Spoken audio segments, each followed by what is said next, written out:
আজকের এই টিউটোরিয়াল থেকে আশা করছি সবাই ভালো আছেন। প্রথমে একটি হোয়াটসঅ্যাপ নাম্বার দিয়েছি আমাদের এই টিউটোরিয়াল সম্পর্কিত আপনাদের ভালো লাগা মন্দ লাগা সেগুলো আপনারা আমাদের সাথে শেয়ার করবেন এবং আমাদের এই সব টিউটোরিয়াল আপনারা পাবেন আমাদের আইসিটি ট্রেনিং ফর অল চ্যানেলটিতে। শিক্ষা, প্রশিক্ষণ, প্রযুক্তি, সমসাময়িক যে কোনো বিষয় নিয়ে টিউটোরিয়াল পেতে সবার আগে আমাদের এই চ্যানেলটি সাবস্ক্রাইব করে আমাদের কাজকে উৎসাহিত করবেন। আজকের এই টিউটোরিয়ালটিতে মূলত আমরা মাইক্রোসফট ওয়ার্ড এর পরিচিতি ও ব্যবহার নিয়ে আলোচনা করব। আমাদের এটি আইসিটি ইন এডুকেশন যে ফেস টু ফেস প্রশিক্ষণের দিন 4 অধিবেশন 1 এই বিষয়টি রয়েছে। এছাড়া আমাদের প্রত্যেকেরই যারা আমরা শিক্ষকতা পেশার সাথে জড়িত রয়েছি বা লেখালেখির কাজের সাথে জড়িত রয়েছি তাদের জন্য মাইক্রোসফট ওয়ার্ড এর ব্যবহার জানাটা বা কাজ জানাটা খুবই জরুরি। তো আমাদের শিক্ষকদের জন্য যেহেতু আমরা এই প্রশিক্ষণটি সাজিয়েছি, এই কার্যক্রমগুলো সাজিয়েছি, শিক্ষকদের বিভিন্ন কাজে কিন্তু লেখালেখির কাজের সাথে কাজ করতে হয়, প্রশ্ন তৈরি করতে হয়। এই জন্য তাদেরকে এমএস মাইক্রোসফট ওয়ার্ড এর বিষয়টা জানতে হবে। পাওয়ার পয়েন্টের সাথে সাথে মাইক্রোসফট ওয়ার্ড, মাইক্রোসফট এক্সেলের বেসিক নলেজটা থাকা খুবই দরকার। তো প্রথমে আমরা জানি যে মাইক্রোসফট ওয়ার্ড আসলে কি।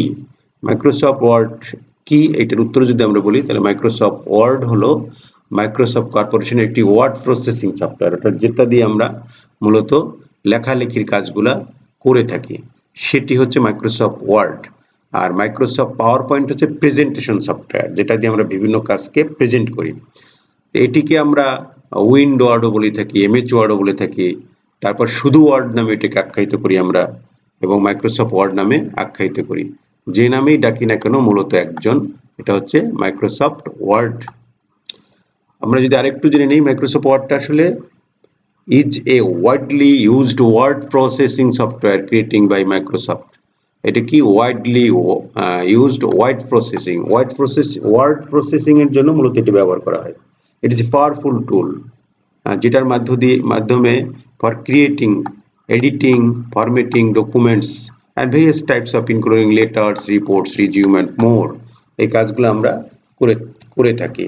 আমরা রিজিউম লেখা, লেটার লেখা, তারপরে বিভিন্ন রিপোর্ট তৈরি করা, বিভিন্ন ডকুমেন্টস তৈরি করা, সেগুলোকে এডিট করা, ফরম্যাট করা, ক্রিয়েট করা, ছবি ইনসার্ট করা সহ আমার ডকুমেন্টকে পুরো সাজিয়ে দেওয়ার জন্য আমরা এই মাইক্রোসফট ওয়ার্ডের কাজগুলো আমাদের জানা দরকার। তো আজকের এই টিউটোরিয়ালটিতে আমরা আরো জানবো এটার আরো কিছু ব্যবহার যেগুলো আমাদের শিক্ষকতা প্রফেশনের সাথে যারা জড়িত রয়েছেন তাদের এটি করতে হয়। সেটির জন্য আমরা যে কোনো চিঠি বা দলিল তৈরি করা, সেটা হতে পারে আমার ব্যক্তিগত চিঠি, অফিসিয়াল চিঠি, বাণিজ্যিক চিঠি, বিভিন্ন ধরনের প্রজেক্টের ফাইল প্রতিবেদন তৈরি করা, বিভিন্ন ধরনের পাঠ পরিকল্পনা, প্রশ্নপত্র, শিক্ষা উপকরণ তৈরি করা, প্রাথমিক গাণিতিক কার্যাবলী, যোগ বিয়োগ গুণ ভাগ, আমরা এটা করতে পারি। যোগ বিয়োগ গুণ ভাগ, এটি সাধারণ যোগ বিয়োগ গুণ ভাগ করার জন্য কিন্তু ওয়ার্ড ব্যবহার করা হয়। আমার ডকুমেন্টে বিভিন্ন ধরনের ছবি সাজিয়ে রঙের ব্যবহার করে ডকুমেন্টটাকে একদম চকচকা করা, সৌন্দর্য বৃদ্ধি করা, ব্যবসায়িক কাজের বিভিন্ন ধরনের বিল, ভাউচার, ব্যবসায়িক কার্ড, ব্যানার, পোস্টার, ক্যালেন্ডার এগুলো তৈরি করা যায়। এছাড়া ইবুক, বিভিন্ন ধরনের বই, আর্টিকেল এগুলো আমরা তৈরি করতে পারি। তাহলে এক কথায় বলা যায় মাইক্রোসফট ওয়ার্ড ব্যবহার করে আমি আমার পেশাগত উন্নয়নের ক্ষেত্রে যেগুলো আমার লেখালেখির কাজ রয়েছে এবং লেখাটাকে কিভাবে আমি সুন্দর করে সকলের কাছে, আমি বিভিন্ন বই লেখালেখির সাথে যারা জড়িত, আর্টিকেল লেখালেখির সাথে জড়িত যারা, তারা কিন্তু সহজেই মাইক্রোসফট ওয়ার্ড ব্যবহার করে তার ডকুমেন্টটাকে একটি সুন্দর ডকুমেন্টে রূপ দিতে পারেন, বিভিন্ন ছবি ইনসার্ট করে। এটার মধ্যে অনেকগুলো বিষয় রয়েছে, তো সেই ব্যবহারগুলো আমরা এখান থেকে জানবো পর্যায়ক্রমে। এখন আজকের এই টিউটোরিয়ালতে মূলত আমরা ওয়ার্ড ফাইল খোলা, বন্ধ করা, সেভ করা এটা জানবো এবং একই সাথে আমাদের আরো কিছু বিষয় আমরা জানবো, সেটা হচ্ছে টাইটেল বার, অর্থাৎ পুরো ইন্টারফেস সম্পর্কে একটা ধারণা আমরা নিয়ে নেব আজকে এই টিউটোরিয়ালটিতে। আর কাজ পরবর্তীতে আমরা প্রত্যেকটা ট্যাব ধরে রিবন ধরে পরবর্তীতে আমরা পরবর্তী টিউটোরিয়ালগুলিতে আমরা সেটা দিয়ে দেবো। সব সব রিবনগুলো সম্পর্কে আমাদের বেসিক যে বিষয়টা জানা দরকার সেটি আমরা জানবো, আমাদের ইন্টারফেসটা জানবো। এখানে একটা বিষয় দেওয়া আছে, এটা আমরা ফেস টু ফেসই দেখবো। এখানে একদম উপরে যেটা থাকবে সেটা কুইক অ্যাক্সেস টুলবার, এরপরে যেগুলো থাকে সেগুলো হচ্ছে রিবন, উপরের দিকে টাইটেল বার থাকে, তারপরে এখানে থেকে ফাইল ট্যাব এবং এইটার অধীনে থাকে বিভিন্ন গ্রুপ বা রিবন বলা যেতে পারে এখানে। এরপরে এইখানে রুলার থাকে, সেই রুলারটা আছে। এরপরে এখানে আছে হেল্প বাটন, এখানে আছে উইন্ডো কন্ট্রোল করার জন্য উপরে 3টা থাকে এখানে। এরপরে এখানে থাকে ভার্টিক্যাল স্কলার, বার, সেটা একটা আছে, ব্রাউজিং টুলস আছে, নিচে থাকে জুম টুলস, এরপরে view button, view tools, status bar, text area যেখানে আমরা লেখালেখির কাজ করব, এরপরে আছে ডকুমেন্টের ফর্ম ইনফরমেশনগুলো এখান থেকে জানা যায়, কয়টা ডকুমেন্টস আছে, তারপর ভার্টিক্যাল রুলার আছে, হ্যাঁ, এবং এই যে বিষয়গুলো, এইটা মূলত আমাদের একটা ইন্টারফেস, যখন আমরা পাওয়ার পয়েন্টের একটা ফাইল খুলি তখন এই জিনিসগুলা ওখানে আমরা দেখতে পারবো।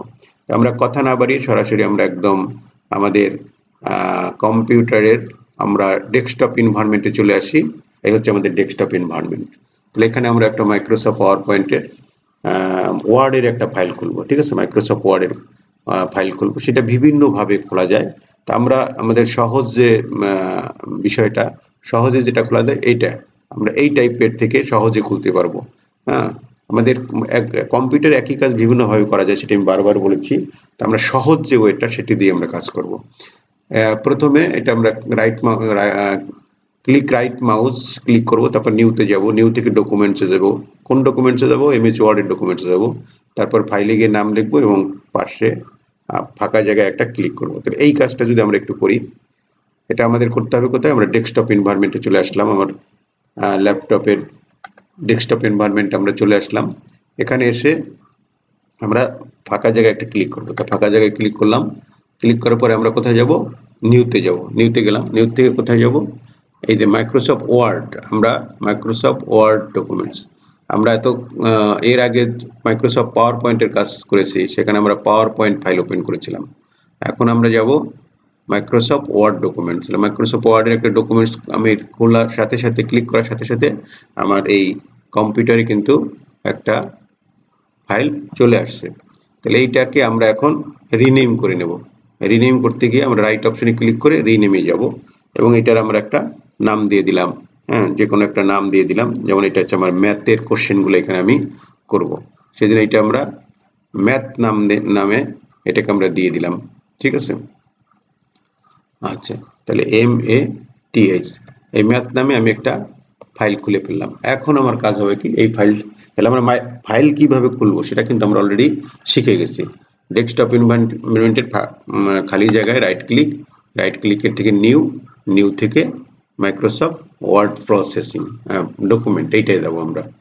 আচ্ছা, তাহলে খোলা হয়ে গেলে এখন এটাকে আমরা ওপেন করবো। আমরা ওপেন করতে জানি, ইতিমধ্যেই শিখেছি আমরা কিভাবে ওপেন করে, এটার উপর ডাবল ক্লিক করলে হবে, অথবা রাইট ক্লিক করে আমরা ওপেনে চলে যাব সরাসরি। ওপেন উইথ, সেইখানে ওপেন উইথ দিলাম।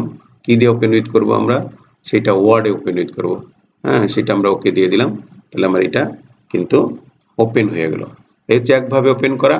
আর আরেকভাবে হতে পারে সরাসরি এখান থেকে ওপেন করা, ডাবল ক্লিক করে ওপেন করা, সেভাবেও কিন্তু আমরা করতে পারি। তাহলে এই ওপেন করার পর আমার এটা এখানে চলে আসছে এবং আমাদের একটা মাইক্রোসফট ওয়ার্ডের একটা ফাইল কিন্তু ওপেন হয়ে গেছে। তাহলে এখন আমাদের এইটা কাজ করতে হবে, এইটা সম্পর্কে আমরা একটু ভালো করে জেনে নেবো, এটার কোথায় কি আছে। আজকে টিউটোরিয়ালটি কিন্তু সেটাই, কারণ এইখানে যেহেতু আমি কাজ করব, তাহলে এটার প্রত্যেকটা এরিয়া আমার ভালো করে জানা দরকার। আচ্ছা, একদম উপরে যেটি থাকে, এই যে এখানে যেটা লেখা আছে ম্যাথ, এই যে ম্যাথ নামে আমি এই ফাইলটা খুলেছি, অর্থাৎ এইটা হচ্ছে আমার ফাইল নেম বা টাইটেল বার বলি, টাইটেল, অর্থাৎ আমার ফাইলের কি নাম সেই টাইটেলটা এখানে থাকবে। এবং এর পাশে যেটি রয়েছে সেটিকে বলছি আমরা quick access toolbar. Quick access toolbar, এটা আমাদের কিন্তু আমাদের পাওয়ার পয়েন্টের মধ্যেও কিন্তু এগুলো ছিল। কুইক অ্যাক্সেস টুলবারে যে টুলগুলো আমার প্রতিনিয়ত কাজে লাগে, আনডু, রিডু বা এই জিনিসগুলা, সেগুলো আমরা এখানে করতে পারি, সেগুলো আমরা কুইক অ্যাক্সেস টুলবারে রেখে দেবো। এখান থেকে কিন্তু আমরা শিখিয়েছিলাম যে কুইক অ্যাক্সেস বারের টুলগুলা কিভাবে আমরা এখানে আরো টুল জয়েন করতে পারবো। যেমন এখানে আমার এই কয়েকটা আছে, আমি যদি আরেকটা নিতে চাই, নিউ নিতে চাই, তাহলে আমরা এই যে নিউ নামে আরেকটা চলে আসলো। এখানে যদি আমি আরেকটা নিতে চাই, কুইক প্রিন্টের নিতে চাই, তাহলে কুইক প্রিন্ট চলে আসলো। একই সাথে সাথে আমরা যদি নিউটাকে বাদ দিতে চাই, তাহলে এখানে রাইট অপশনে ক্লিক করে আমরা এখান থেকে রিমুভ করে দেব, তাহলে আমার ওইটা চলে যাবে। ঠিক আছে, এই হচ্ছে কুইক অ্যাক্সেস টুলবার। এটি খুবই একটা কাজে লাগে আমাদের। আমরা কুইকলি যখন কোনো কাজ করতে চাই, আমরা ভিতরে না ঢুকে এখান থেকে সরাসরি সেটা করতে পারছি। আর এখানে এর পরে যেটি রয়েছে, আমরা যদি একটু পুরো ইন্টারফেসটা সম্পর্কে জানিয়ে দেবো আপনাদের আজকের এই টিউটোরিয়ালটা, আশা করছি। এখানে যে বিষয়গুলো থাকে সেগুলো হচ্ছে ফাইল, হোম, ইনসার্ট, তারপর ড্র, এরপরে design, layout, references, mails, review, view এবং হেল্প, এই বিষয়গুলো রয়েছে। তাহলে এর প্রত্যেকটাকে কি বলে, এক একটা ট্যাব বলে, ট্যাব বা রিবনও বলতে পারি আমরা এগুলোকে, ঠিক আছে? ট্যাব বা রিবন বলে। এক একটা ট্যাবের ভিতরে অনেকগুলো বিষয় থাকে। তা আমরা এখানে প্রথমে যেটা থাকে ফাইল। ফাইলের কাজ হচ্ছে বিভিন্ন সেটিংস করা, এখান থেকে নিউ কোনো ডকুমেন্টস আনা যায়, ওপেন করা যায়, আমার এই বিভিন্ন ইনফরমেশন এখানে আছে, আমাদের সেভ করা যাবে, এখানে সেভ অ্যাজ, প্রিন্ট করা যাবে, শেয়ার, এক্সপোর্ট, ক্লোজ, এই বিষয়গুলো কিন্তু আমাদের পাওয়ার পয়েন্টের মধ্যেও ছিল ঠিক একই রকমের। এখান থেকে আর একটা জিনিস একটু নতুন দেখছি আমরা, সেটা হচ্ছে এখানে অটো সেভ নামে একটা অপশন কিন্তু আমাদের যুক্ত হয়েছে। এইটা কিন্তু আমাদের পাওয়ার পয়েন্টের মধ্যে ছিল না। আমি কাজ করি, আমরা কন্ট্রোল এস দিয়ে সবসময় সেভ করি। আমরা যে কোনো ডকুমেন্টস লেখার সাথে সাথে কন্ট্রোল এস দিয়ে আমরা শর্টকাট মেথডে সেভ করি, অথবা এখান থেকে আমার এই যে সেভ বাটনটা আছে, কন্ট্রোল প্লাস এস দিলে এটা শেষ হয়ে যায়। এই যেহেতু আমার কুইক অ্যাক্সেস টুলবার আছে, আমি এখান থেকেই দিতে পারি। হ্যাঁ, এই সুবিধাগুলো আমার এখানে আছে। আচ্ছা, এখন আমরা সেটি কিন্তু আমাদের এই অটো সেভ অপশনটা এখানে অফ আছে। তাহলে এটাকে অন করতে হবে। অন করতে গেলে আমাদের আসলে এই লেখালেখিটা আমাদের যেটাকে বলি অনলাইনে এটা থাকতে হবে, অর্থাৎ ক্লাউডে থাকতে হবে। ক্লাউড মোডে যখন থাকবে তখন এটা কিন্তু অটো অন হয়ে যায়, ঠিক আছে? তো এরপরে যেটা থাকে, এরপরে আমাদের এই যে হোমের অধীনে আমরা এখন আসি, হোমের অধীনে যে গ্রুপগুলো রয়েছে সেইটা হচ্ছে এখানে এখানে কয়েকটা গ্রুপ আছে। যেমন একটা গ্রুপ, এটা ক্লিপবোর্ড গ্রুপ, তারপরে আছে ফন্ট গ্রুপ। এগুলোর কাজ কি? হ্যাঁ, এগুলোর কাজ হচ্ছে এগুলো লেখালেখি করা হয়। এবং এই একটা গ্রুপ, অর্থাৎ এখানে মোট 5টা গ্রুপ আছে। একটা ক্লিপবোর্ড, একটা ফন্ট, একটা প্যারাগ্রাফ, একটা স্টাইলিশ এবং একটা হচ্ছে এডিটিং। এই 5টা কমান্ড গ্রুপ রয়েছে। এগুলো কমান্ড, এটির কাজ হচ্ছে কমান্ড করা, বিভিন্ন ধরনের লেখালেখির কাজে এগুলো কমান্ড, আমরা কমান্ড করব, সেই কমান্ড অনুসারে সে কাজ করবে। এই একটা আমরা ফন্ট নিয়ে যখন কাজ করব বিভিন্ন ধরনের, তখন এইটা দিয়ে কাজ করতে হবে। এরপরে আর একটা আছে প্যারাগ্রাফ করব যখন আমরা, এরপরে স্টাইলিশ করব যখন আমরা। এই 5টা হচ্ছে আমাদের এখানে, এইগুলোর কাজই হচ্ছে বিভিন্ন ধরনের কাজ করার জন্য এই জিনিসগুলো আমাদের লাগবে। ঠিক একইভাবে আমরা যদি ইনসার্ট করতে চাই, ইনসার্ট আমরা কি করতে পারবো? টেবিল ইনসার্ট করতে পারবো, প্যারাগ্রাফ, শেপ, বিভিন্ন ধরনের, যেগুলো আমরা কিন্তু পাওয়ার পয়েন্টের মধ্যে অলরেডি শিখে আসছি। সেই গ্রুপগুলো কিন্তু, সেই কাজগুলো কিন্তু ইনসার্টের মধ্যে দিয়ে আছে। আমার ডকুমেন্টটাকে আমি বিভিন্ন ধরনের শেপ আনতে চাই, আইকন আনতে চাই, 3D মডেল আনতে চাই, পিকচার আনতে চাই, টেবিল, আমার ডকুমেন্টের মধ্যে টেবিল লাগবে, সেগুলো আনতে চাই, চার্ট আনতে চাই, সেই কাজগুলো এখানে আমরা করতে পারবো। ড্রোতে কি করতে পারবো? আঁকা আঁকির কাজগুলো আমরা এখান থেকে করতে পারবো। ডিজাইনে গিয়ে আমি আমার বিভিন্ন ডকুমেন্টের ফরম্যাটিং এর যে জায়গাটা, সেটি কিন্তু এখান থেকে বিভিন্ন কালার করা, ফন্ট চেঞ্জ করা, প্যারাগ্রাফ স্পেসিং দেওয়া, এইগুলো আমাদের রয়েছে। ওয়াটার মার্ক করা, অর্থাৎ আমার প্রত্যেকটা পেজে একটা লেখা আসবে, যাতে আমার এই লেখাটা কেউ নকল না করতে পারে। কভার পেজ কালার করতে পারি আমরা এখান থেকে, এবং পেজে যে বর্ডার দেওয়ার বিষয়, অর্থাৎ পুরো ডকুমেন্টটাকে ফরম্যাটিং করার জন্য যতগুলো কাজ রয়েছে, সেটা কিন্তু আমার এই ডিজাইনের মধ্য দিয়ে আমি আমার ফরম্যাট, আমার ডকুমেন্টটাকে একটা ঝকঝকা ডকুমেন্ট হিসাবে তৈরি করতে পারি, এবং দর্শকদের কাছে আমার ডকুমেন্টটা যাতে আকর্ষণীয় হয় সেটা কিন্তু আমরা করতে পারি। এরপরে লেআউটের মধ্যে গেলে আমরা আরো পেজ সেটআপের বিষয়টা পাবো। পেজ সেটআপের বিষয় থাকে, প্যারাগ্রাফ অ্যারেঞ্জ করার এই বিষয়গুলো আছে। এভাবে প্রত্যেকটি রিবনের ভিতরে অনেকগুলো কাজ কিন্তু আমাদের রয়েছে, সেটি আমরা এক্সপ্লোর করে করে আস্তে আস্তে ধীরে ধীরে শেখাবো। আমরা আমাদের এই চ্যানেল থেকে পর্যায়ক্রমে আমরা যেমন পাওয়ার পয়েন্টের উপরে অনেকগুলো টিউটোরিয়াল করে দিয়েছি, সেগুলো দেখে দেখে আপনি নিজে বাসায় বসে বসে শিখতে পারেন। ঠিক একইভাবে এই এমএস ওয়ার্ডের উপরেও আমরা প্রত্যেকটা ট্যাব ধরে ধরে, প্রত্যেকটা রিবন ধরে ধরে তাকে এক্সপ্লোর করার আমরা করে দেব। আচ্ছা, এরপরে আমরা যেটা জানবো, এখানে আমরা যে এলাকাটায় কাজ করি, ঠিক আছে, এই যে এটা হচ্ছে আমাদের টেক্সট লেখালেখির যে এরিয়াটা, এইখানে আমরা সেই কাজগুলো করি। আর এখানে আমাদের নিচের দিকে যেটা থাকে, নিচের দিকে আমাদের এইখানে এই কর্নারের দিকে একটা জুম ইন জুম আউটের বিষয় আছে, অর্থাৎ জুম লেআউটও বলতে পারি আমরা কে। এটার মধ্য থেকে এখানে মাইনাসের দিকে যদি আমি যাই, তখন আমার এটা ছোট হয়, আর প্লাসের দিকে গেলে আস্তে আস্তে আমার এটা বড় হয়, অর্থাৎ জুম ইন জুম আউট, এটা একটা রয়েছে। এরপরে আমাদের রয়েছে ভিউ বাটন, অর্থাৎ এইটাকে আমরা কিভাবে ভিউ করব, কোন মোডে রাখবো আমরা, এখানে বেশ কিছু মোড রয়েছে, সেইটার মধ্য দিয়ে আমরা ভিউ করতে পারি। আর এখানে আমার কম্পিউটার একদম নিচের দিকে যেটা থাকে, এটাকে বলে টাস্ক প্যান বা টাস্ক বার, তাই না?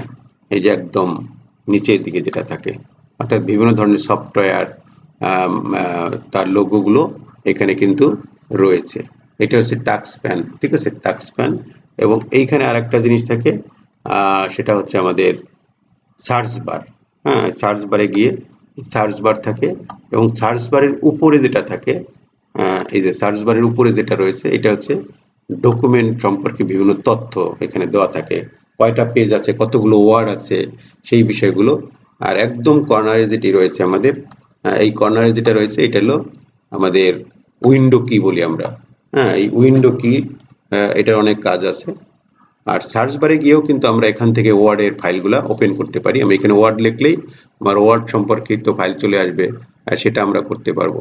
এখান থেকেও কিন্তু সেটি করা যাচ্ছে। তো এই হচ্ছে আমাদের বিষয়গুলো। এবং উপরে যেটি রয়েছে, একদম উপরে, এখান থেকে আমরা ডকুমেন্টসকে কন্ট্রোল করার জন্য এখানে বেশ কিছু অপশন রয়েছে। এরপর শেয়ার বাটনটা রয়েছে, ঠিক আছে। এখন আরেকটা জিনিস আমাদের জানা দরকার, এখানে কিন্তু আমাদের কোনো রুলার বা স্কেল নাই। তাহলে সেটি করার জন্য আমাদের রুলারটাকে এখানে ভিউতে গিয়ে রুলারটাকে আমাদের নিয়ে আসতে হবে। তাহলে আমরা ভিউতে গেলাম, ভিউতে গিয়ে আমাদের রুলার অপশনটা এখানে রয়েছে, এই যে রুলার, এই রুলারে যদি আমি দেই, তাহলে আমার কিন্তু এখানে রুলারটা চলে আসলো, ঠিক আছে। রোলারটা চলে আসলো। এই যে আমাদের এইটা কিন্তু আগে ছিল না, হ্যাঁ, এটা ছিল না, এটা আমরা ডিফল্ট করে নিতে পারি, ঠিক আছে। রোলারটা আবার এইখানে আরেকটা রোলার আছে, একটা ভার্টিক্যাল আর একটা হচ্ছে হরাইজন্টাল, এইখানেও কিন্তু আমারটা আছে। তো রোলার থাকলে রুলার দিয়ে আমাদের অনেক ধরনের কাজ করতে পারি, ঠিক আছে। তাহলে এটা আমাদের এখানে টিক দিয়ে রাখলে আমাদের সবসময় ডকুমেন্টস ওপেন করলে এই জিনিসগুলো আমরা পাবো। এরপরে যদি আমরা গ্রিড লাইন দিতে চাই, যে গ্রিড লাইনের কাজ আছে এখান থেকে আস্তে আস্তে, এটা আমাদের এই মুহূর্তে দরকার নেই। আমাদের এই ভিউ বাটনের মধ্যে কিন্তু অনেকগুলো অপশন রয়েছে, যেগুলো আমাদের আমাদের মানে ওয়ার্ডের কাজগুলোকে আকর্ষণীয় করে, সুন্দর করে, মার্জিনের যে বিষয়গুলো থাকে সেগুলো আমরা দিতে পারি। তাহলে এই যে বিষয়গুলো জানলাম, এখন আমরা যদি ছোট্ট করে আবার হোমে গিয়ে একটু লেখালেখি করি, তাহলে লেখালেখি করার জন্য আমাদের মূলত ওই হোম বাটনের ভিতরে এখানে কিছু টেক্সট আনতে হবে। তাহলে টেক্সট আনতে গেলে আমাদের টেক্সট আনার জন্য একটা ট্রিক্স আমরা বলতে পারি, সেটা হচ্ছে আমরা লিখব, আমরা সমান চিহ্ন দেব, এরপরে লিখব LOREM, লরেম লিখে আমি ফার্স্ট ব্র্যাকেট এবং সেকেন্ড ব্র্যাকেট দিব। সেকেন্ড ব্র্যাকেট দিয়ে আমি কিবোর্ড থেকে আমি এন্টারে চাপ দেব, তাহলে আমার এখানে অনেকগুলো টেক্সট চলে আসবে। তাহলে এই হচ্ছে মানে টেক্সটগুলো আমরা আনলাম। এখন এই আনার পরে এটি নিয়ে আমাদের এই যে বোল্ড করা, এটি আমরা একটু এক্সপ্লোর করি। বোল্ড করা, এটাকে কালার করা, এটাকে ইটালিক করা, এই জিনিসগুলো কিন্তু আমরা পাওয়ার পয়েন্টেও শিখে আসছি। এটা সাইজ চেঞ্জ করা, হ্যাঁ, এটাকে অন্য কোনো ফন্টে দেওয়া, তাই না, যে কোনো ফন্টে সাজানো, এটাকে আবার আমরা ঠিক করে নিলাম, এটাকে আবার বোল্ড করা করছে, এখানে আনবোল্ড করে নিলাম, ঠিক আছে। এবং এইটা থেকে আমরা আবার আমাদের যে ফন্টটাকে আবার চেঞ্জ করে নিলাম, দি নিউ রোমান, ঠিক আছে। একই সাথে আমরা কালারটাকেও চেঞ্জ করে নিলাম। তাহলে আজকের এই টিউটোরিয়ালটিতে মূলত আমরা এই পর্যন্ত আলোচনা করছি। পরবর্তী টিউটোরিয়ালগুলোতে পুরো প্রত্যেকটা রিবন ধরে ধরে ধরে ধরে আমরা আলোচনা করে দেব। আর এই সব টিউটোরিয়ালগুলো আপনারা একসাথে কোথায় পাবেন? আমাদের জনপ্রিয় YouTube channel ICT training for all. এখান থেকে আমরা প্যারাগ্রাফে দিয়ে এখান থেকে আমরা সেই সায়েন্সটাও চেঞ্জ করে দিতে পারবো। এখানে আমাদের সিঙ্গেল দিয়ে দিলে আমাদের লাইনগুলো কিন্তু স্পেসটা কমে যাবে। এখানে বাড়ানো কমার অনেকগুলো বিষয় আছে আমাদের, প্রত্যেকটা বিষয় আমরা সুন্দর করে এখানে আলোচনা করে দেবো। আপনারা আমাদের সাথেই থাকুন এবং প্রত্যেকটি টিউটোরিয়াল দেখুন।